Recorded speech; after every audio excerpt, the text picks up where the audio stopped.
नमस्कार। मैं मीरा श्रीवास्तव फिर उपस्थित हूँ आप सबके समक्ष अपनी बात को लेकर।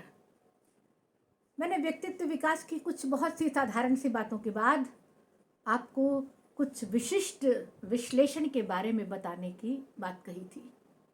आज मैं वही विश्लेषण, और वो विश्लेषण है स्वॉट, SWOT, स्वॉट विश्लेषण। अब ये क्या है?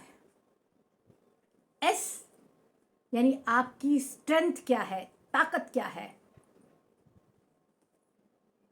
W वीकनेसेस क्या है, कमजोरियां क्या है आपकी, क्या कमी है आपके अंदर। O अपॉर्चुनिटीज, आपके पास क्या अवसर हैं, कौन से अवसर हैं, कौन सी अपॉर्चुनिटीज हैं। और T से है थ्रेट्स, यानी खतरे, बाधाएं क्या हैं आपके मार्ग में। ये स्वॉट विश्लेषण जो है ये व्यक्तित्व के अनुसार विश्लेषण भी होता है। यानी आपके व्यक्तित्व में आपको पता होना चाहिए कि क्या आपकी ताकत है, क्या आपकी खूबियां हैं, क्या आपकी कमजोरियां हैं, क्या आपके पास अवसर हैं और क्या आपकी बाधाएं हैं। इन सब बाधाओं को कैसे दूर करेंगे। यानी आपके अंदर ये चारों गुण या चार जो अलग अलग बातें बताई मैंने आपको, वो होना आवश्यक है। आपको पता होना चाहिए कि आपकी स्ट्रेंथ क्या है, ताकत क्या है। और ये विश्लेषण सभी जगह उपयोगी होता है, चाहे अपने व्यक्तित्व विकास में 10th और 12th के बच्चों को ये सिखाया जाए कि आप अपने अंदर क्या स्ट्रेंथ है, और अगर स्ट्रेंथ नहीं है तो आपको लानी होगी। इसलिए आपको बताया जा रहा है कि आपकी ताकत क्या है। किसी की ताकत है कि बहुत अच्छा पढ़ लेता है, वो रीडिंग बहुत अच्छी है, उसकी रीडिंग स्किल बहुत अच्छी है। किसी की ताकत है कि उसकी राइटिंग स्किल बहुत अच्छी है। किसी की ताकत है कि उसके अंदर पेशेंस बहुत है। किसी की ताकत है कि वो एक साथ मिलकर ग्रुप डिस्कशन में बहुत अच्छा भाग लग सकता है। किसी की ताकत है कि वो लीडरशिप अच्छी कर सकता है। किसी की ताकत है कि उसको गुस्सा कंट्रोल करना आता है। किसी की ताकत म्यूजिक में है, किसी की ताकत मैथमेटिक्स में है, किसी की ताकत बायोलॉजी में है, किसी की ताकत अलग अलग दूसरे दूसरे सब्जेक्ट्स में है।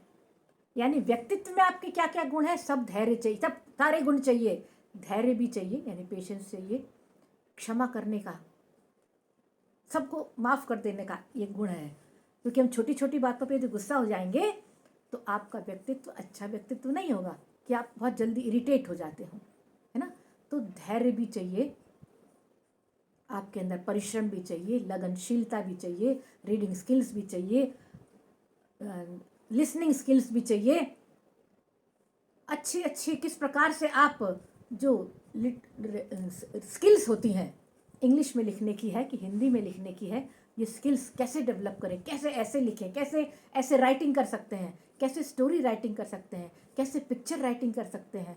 यानी आप अपनी ताकत को पहचाने कि आपके अंदर क्या योग्यता है, और योग्यता के बाद अब आपके अंदर आता है कि क्या चीज़ नहीं है।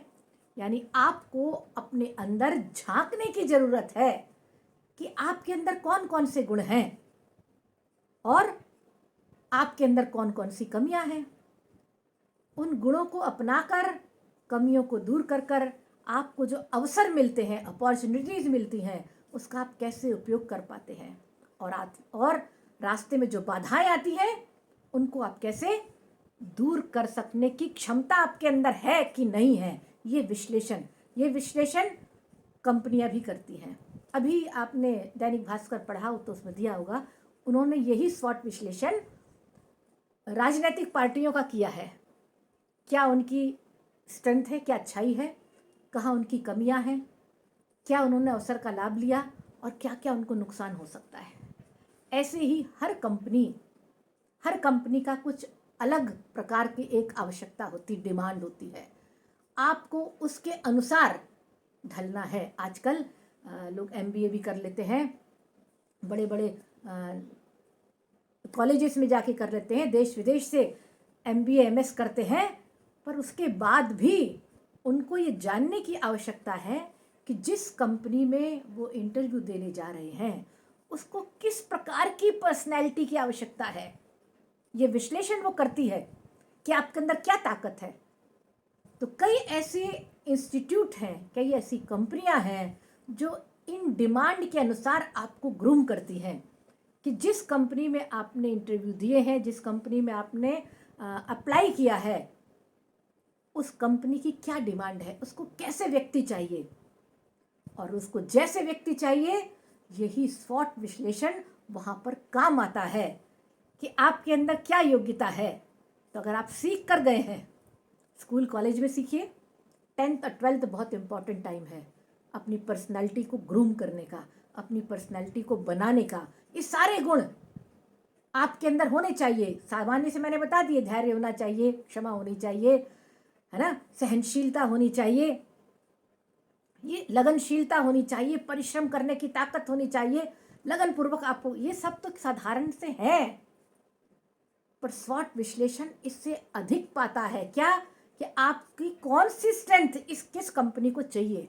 इसके अनुसार भी आपको, जब आप एक निश्चित कैरियर के क्षेत्र में जाते हैं, चाहे आप मार्केटिंग के क्षेत्र में जा रहे हैं कि आप टेक्निकल क्षेत्र में जा रहे हैं, किस क्षेत्र में जा रहे हैं, कौन सी कंपनी क्या डिमांड कर रही है, इसके अनुसार पहले तो आपको अपने आप ढालना है, अपने व्यक्तित्व को पहचानना है। अपने व्यक्तित्व को पहचान कर उसकी ताकत को पहचानिए।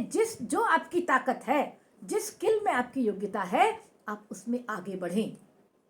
कमजोरियों को ध्यान रखें कि हमारी क्या कमजोरी है। दूर कर सकते हैं तो दूर करिए, और नहीं कर सकते तो रास्ता बदलिए। क्यों? क्योंकि अगर दूर नहीं कर सकेंगे तो फिर जो खतरे आएंगे, जो अपॉर्चुनिटीज आपको मिलेंगी, उसके योग्य आप है ही नहीं। क्यों? क्योंकि अंदर कमी है। तो उस कमी को आप पूरा कीजिए उस डिमांड के अनुसार। जिस क्षेत्र में भी जा रहे हैं, हमें वहाँ की सारी योग्यता है कि नहीं है। आप ट्रांसलेटर के लिए जा रहे हैं और आपको 2 लैंग्वेज जिसके आप बनने जा रहे हैं उसमें से एक की कमजोरी है।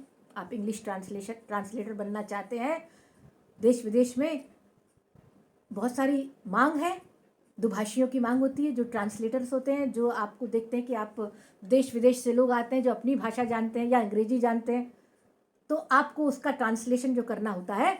तो आपके अंदर यदि इंग्लिश की योग्यता नहीं है तो आप कैसे इसको कर पाएंगे। इसलिए अगर आप इस क्षेत्र में जाना चाहते हैं तो अपनी इस स्किल को, कम्युनिकेशन स्किल को बढ़ाइए। यदि आप कंप्यूटर्स में माहिर हैं तो आप IT के क्षेत्र में जाएंगे। पता चलता है कंप्यूटर से तो आपको डर लगता है, उस डर को आप दूर नहीं कर सकते, तो फिर आप कंप्यूटर्स का एरिया नहीं चुन सकते। मेरा यह कहना है कि आप अपनी ताकत, अपनी स्ट्रेंथ को पहचानिए, उस पहचान के अनुसार आप अपना क्षेत्र लीजिए, और उसके बाद जब कैरियर बन जाए तो उस कैरियर के अनुसार, उस डिमांड के अनुसार अपने आप को ढालने की कोशिश कीजिए।